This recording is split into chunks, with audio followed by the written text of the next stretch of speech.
My life's been nothing short of a roller coaster, but whose isn't, right?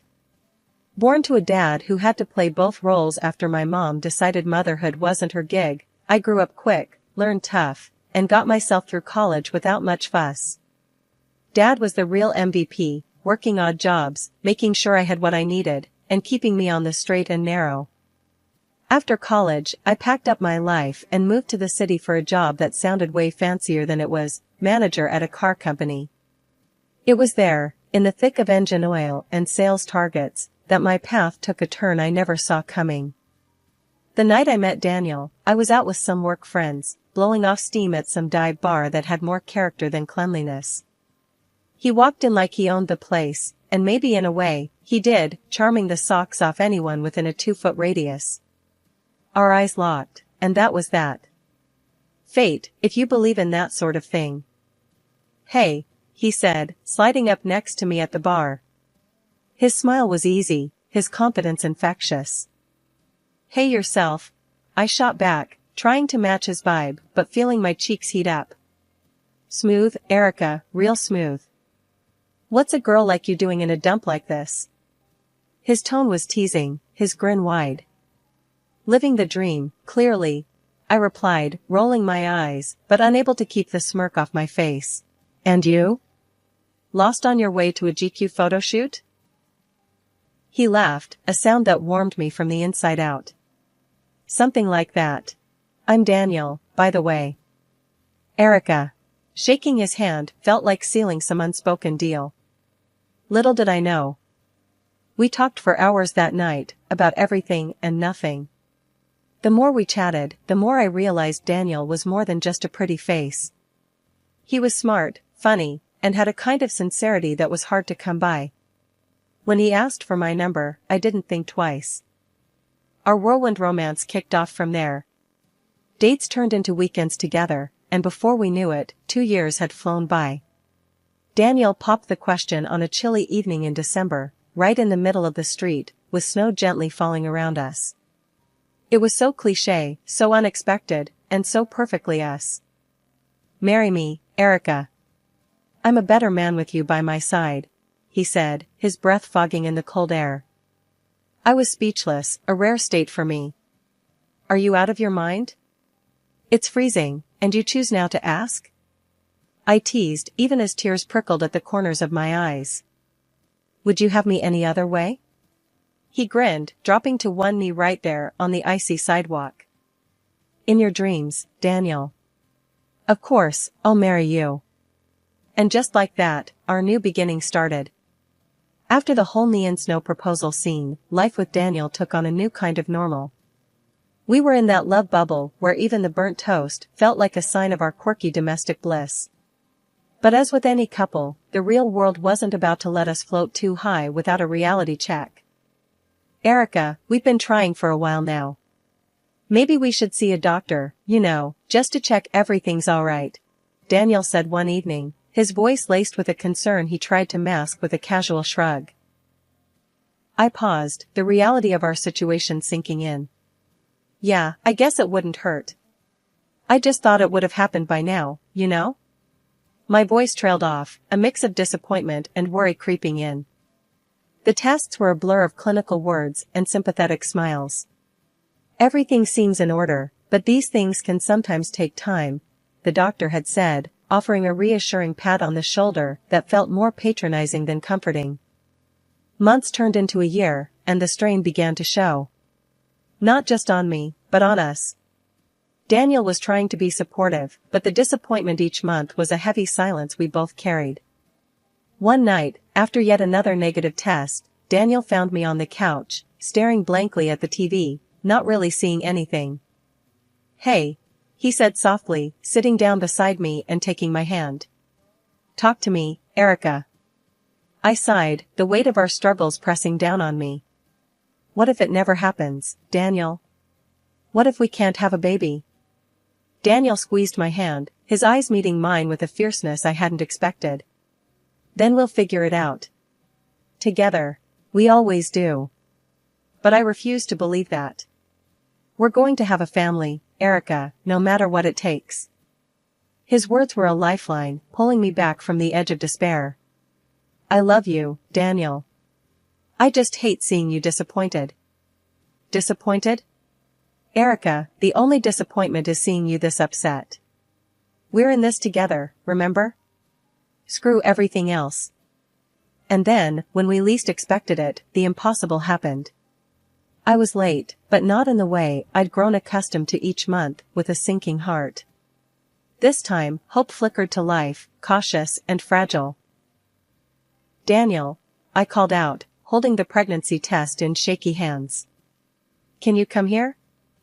He appeared in the doorway, his expression a mix of curiosity and concern. What's up? I held out the test to him, the positive sign glaring back at us in bold defiance of all the months of heartache. We're going to have a baby, I whispered, disbelief and joy mingling in my voice. Daniel's reaction was immediate and overwhelming. He scooped me up in his arms, spinning me around as he laughed, a sound so pure and full of happiness it brought tears to my eyes. I told you, Erica. I told you we'd make it happen. His voice was triumphant, his hold on me tight and reassuring. That night, we celebrated, just the two of us, talking about the future, our dreams for our child, and how we couldn't wait to meet the little person who had already changed our lives. Quitting my job wasn't an easy decision, but Daniel was pretty adamant about it. Babe, we need you focusing on the little one. We'll manage. I'll take care of everything else, he'd said, his tone leaving little room for argument. I knew he meant well, wanting to provide for us and ease my burden, but the reality of my days, filled with sickness and exhaustion, was far from what I'd imagined. Mornings were the worst. I'd wake up, run to the bathroom, and barely make it back to bed before the exhaustion hit me like a truck. It wasn't just the nausea, my whole body felt like it was rebelling against me, swelling up and aching in places I didn't even know could ache. Daniel, can you grab me some crackers? I'd call out weakly, hoping to stave off another wave of nausea. But more often than not, Daniel was already out the door, his second job eating up all his time. The few times he was home, I could barely keep my eyes open, let alone maintain a conversation. You're always sleeping, he'd snap, his patience wearing thin. Don't you care about anything else anymore? His words stung, adding guilt to the cocktail of discomfort I was already dealing with. I'm trying, I'd whisper back, tears welling up in my eyes. You think I enjoy this? Our arguments became more frequent, each one leaving a bitter taste and widening the gap between us.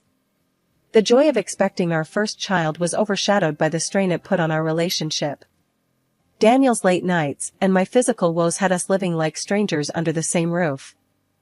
One night, as I lay on the couch, too tired and sore to move to the bed, Daniel came home later than usual. The sound of the door slamming jolted me awake, my heart racing. Another long night? I asked, my voice hoarse from disuse. What do you think? He retorted, his voice sharp with exhaustion. Someone's gotta pay for all this, he added, gesturing vaguely around our small apartment. I bit my lip, holding back the tears. I miss you, Daniel. We hardly talk anymore. He sighed, running a hand through his hair, a gesture I knew meant he was stressed. Erica, I'm doing the best I can here. I don't know what you want from me. I want us back, I said softly, the loneliness in my voice echoing in the silence that followed. With Daniel working all hours and me trying to prep for our baby girl's arrival, things were tense. His folks, though, were a godsend. Living just a short drive away, they'd pop over often, helping out however they could. His mom, Linda, was particularly amazing, taking the lead on throwing a baby shower that was nothing short of spectacular. Linda turned our little apartment into a pink wonderland, filled with flowers, treats, and laughter. She even crafted this elaborate diaper cake that was both bizarre and beautiful. The wall behind the dining table was adorned with Sophia, our chosen name, in big, glittery letters. It was perfect, except for one glaring absence, Daniel. I'd asked him, no, pleaded with him to make it back in time. It's important to me, Daniel. Please, try to leave work early for once. I had said over the phone that morning, hope threading through my voice. Yeah, I'll see what I can do," he'd muttered, the sound of his keyboard clacking in the background. I should have known then not to get my hopes up. The party was a hit, with Linda's games and jokes keeping everyone entertained. Yet, my eyes kept darting to the door, wishing for it to open and Daniel to walk through. But he didn't. Not until long after the last guest had left, long after the laughter had died down. He stormed in at 11 p.m., the joy of the day evaporating the second I saw his face, contorted in anger.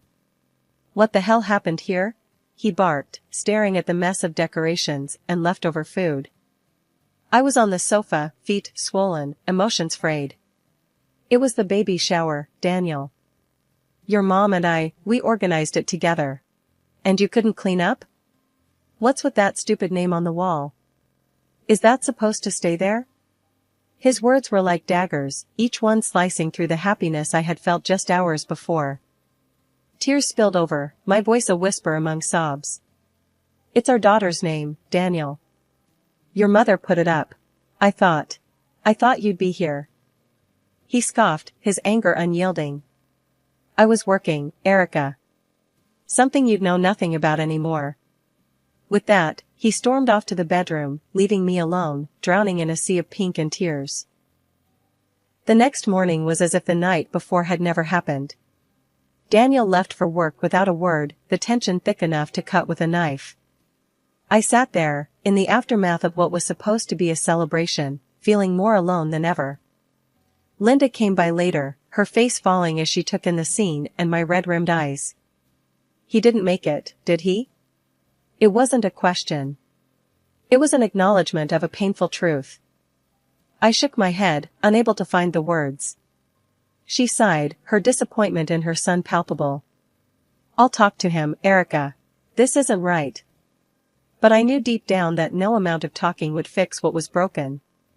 Daniel had drifted so far from us, from me, that I wasn't sure he could find his way back.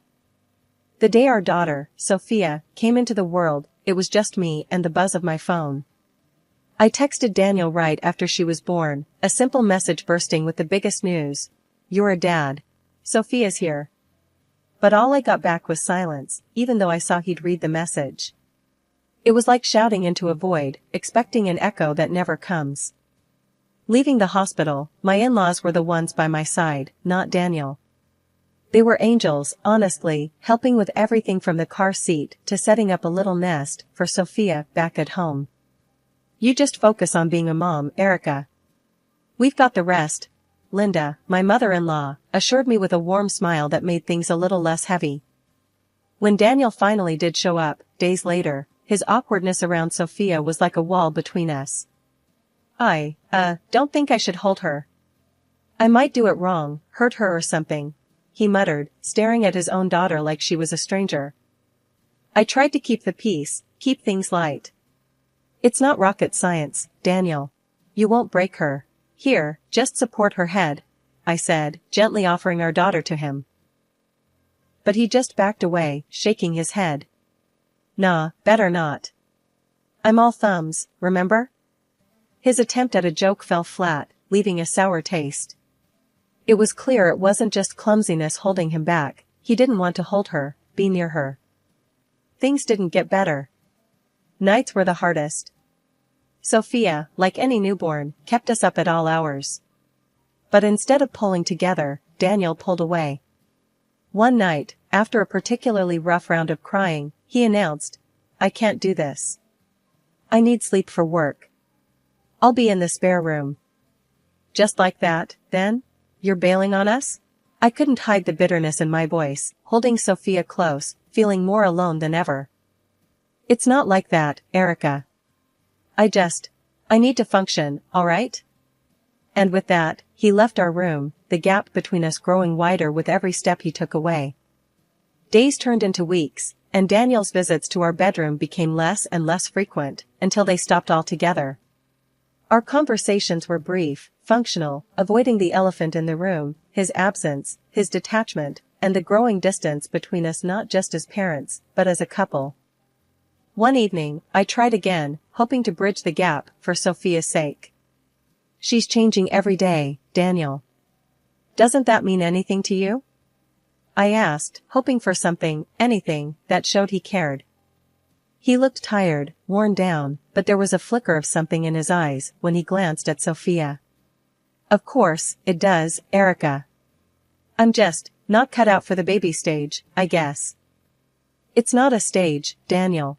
It's our life now, I replied, feeling the weight of our new reality pressing down on us both.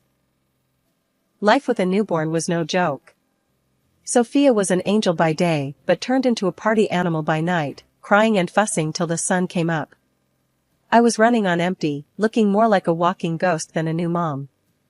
Self-care was a distant memory, and all I dreamt about was sleep. One evening, as the clock ticked past our usual dinner time, I realized I hadn't even thought about cooking. Daniel came home, tired and hungry, to find the kitchen empty and me, half asleep with Sophia in my arms. "What's this? Where's dinner?" he barked, his voice echoing off the walls, filled with frustration. I blinked back, tears, exhaustion making it hard to form a coherent response. I didn't get to it. Sophia was up all night, and what? You're home all day, Erica. How hard can it be to throw something together? His outburst cut deep, each word a reminder of how far we'd drifted from each other. This became our new normal, Daniel complaining about the lack of cooked meals, the untidy house, and how I was always too tired. His words stung, leaving me feeling inadequate and alone. One day, after a particularly harsh criticism, I reached out to Linda, spilling everything that had been happening. "Daniel just doesn't understand. I'm trying, but it's never enough," I confessed over the phone, the dam of my emotions breaking. "Oh, honey," Linda's voice was a mix of anger and sympathy. "He has no right to speak to you like that. You're doing your best. I'll have a word with him. And don't you worry, I'll help you out with the dinners." True to her word, Linda started dropping off meals for us, making sure Daniel didn't catch on. It was our little secret, and for the first time in weeks, I felt a glimmer of hope. "Thank you, Linda. I don't know what I'd do without you," I said one evening as she handed me a casserole, her presence a comforting reminder that I wasn't in this alone. "Don't mention it, dear. Your family. And it's high time Daniel remembered that too," Linda replied, her tone firm, promising change. Her help was a band-aid on a bullet wound, though. Daniel's temper flared over trivial things, his patience thinning more each day. The meals may have been sorted, but the underlying issues, the lack of understanding and support, remained. One night, as Daniel complained about the laundry not being done, I couldn't hold back any longer. "I'm not Superwoman, Daniel. I'm doing the best I can. Why can't you see that?" I yelled back, my voice shaky with pent-up frustration and fatigue. He stared at me, his expression a mix of surprise and annoyance. "Well, maybe if you managed your time better." "Managed my time better?" I interrupted, incredulous. "I'm trying to keep our daughter happy and healthy, on no sleep, with no help from you. What more do you want from me?" Our argument spiraled from there, a harsh exchange of words and accusations. It was clear that something had to give. Linda's intervention was a temporary fix, but Daniel and I were on the brink, our marriage strained to breaking point by resentment and misunderstanding. That evening, everything came to a head in a way I never expected. Daniel stormed in, his face thunderous, while I was setting the table with the food Linda had brought over. The tension in the air was thick, almost suffocating. Without even tasting the food, Daniel swept the plates off the table, shattering them against the floor. "I can't eat this crap. It's tasteless," he yelled, his anger palpable. I stood there, stunned into silence, my heart pounding in my chest. Before I could muster a response, Linda emerged from Sophia's room, having heard the commotion. "What on earth is going on here? Why did you dump my food on the floor?" she demanded, her eyes darting between the mess on the floor and her son's furious face. Daniel, caught off guard by his mother's sudden appearance, stammered, "I thought Erica made this. It's awful." Linda's face turned red, not with embarrassment, but with anger. You thought Erica made this? And that gives you the right to act like a child, throwing food around? She stepped closer to him, her voice rising.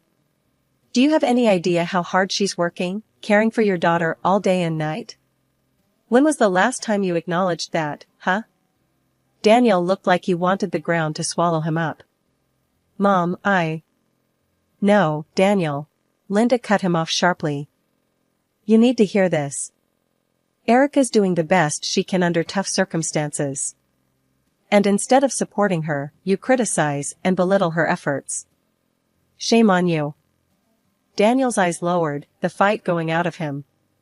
He mumbled an apology to his mother, but Linda was quick to correct him. You owe your apology to Erica, not me. And you know what?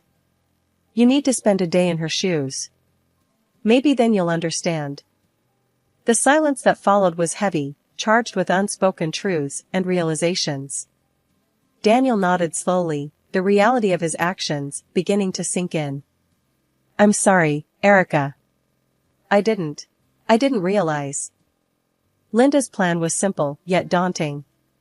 Daniel would take over all my duties for a day, caring for Sophia without any help unless it was absolutely necessary. I was skeptical, but desperate for a breakthrough. After Linda's departure, the air was still thick with tension, but there was a newfound resolve between us. So, we're doing this, huh? I asked, half doubting, half hopeful.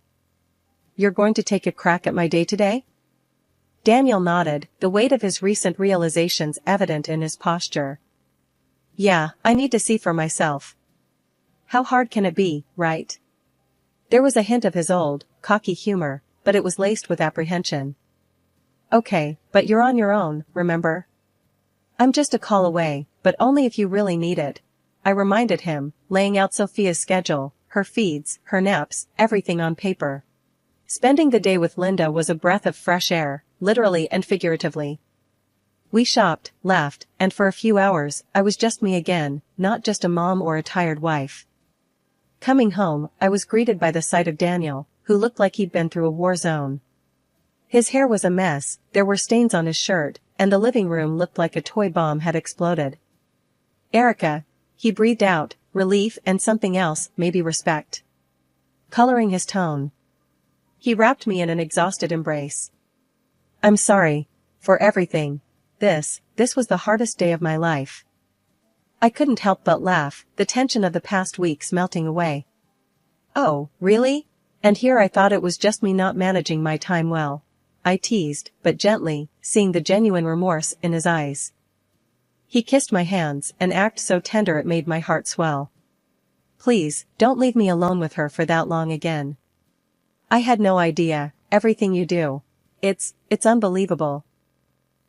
After that day, things started to shift between us. It was like we finally found our rhythm again, understanding and appreciating each other in ways we'd forgotten. He got it now, how relentless and exhausting it was to care for Sophia, and he stepped up, big time. Hey, why don't you take the afternoon off? He'd suggest on a Saturday, seeing the fatigue in my eyes. Go hit the shops or get your nails done. I've got Sophia. Linda and we became thick as thieves. She wasn't just my mother-in-law anymore, she was my confidant, my support system. You've done wonders for him, you know. For both of them, she'd tell me, and I could see the pride in her eyes. One evening, as we sat down after putting Sophia to bed, Daniel turned to me, his hand finding mine across the couch. I was thinking, maybe it's time for you to focus on what you want again. You've been talking about going back to work, right? I nodded, surprised. Yeah, but I didn't want to just spring it on you. We've just gotten back on track. He squeezed my hand, his smile reassuring. We're a team, remember? I've seen how much you've sacrificed, how hard you've worked to keep our little world spinning. It's my turn to support you now. The relief and love I felt in that moment was overwhelming. I've missed my work, but I was scared it would be too much for us to handle. We'll make it work. Just like we always do. Together, he said, the determination in his voice matching the resolve in my heart. And so, I started looking into going back to work, energized by the prospect of reclaiming a piece of myself that I'd put aside. Daniel and we found our balance, sharing the load of parenting and household duties, supporting each other's dreams and ambitions.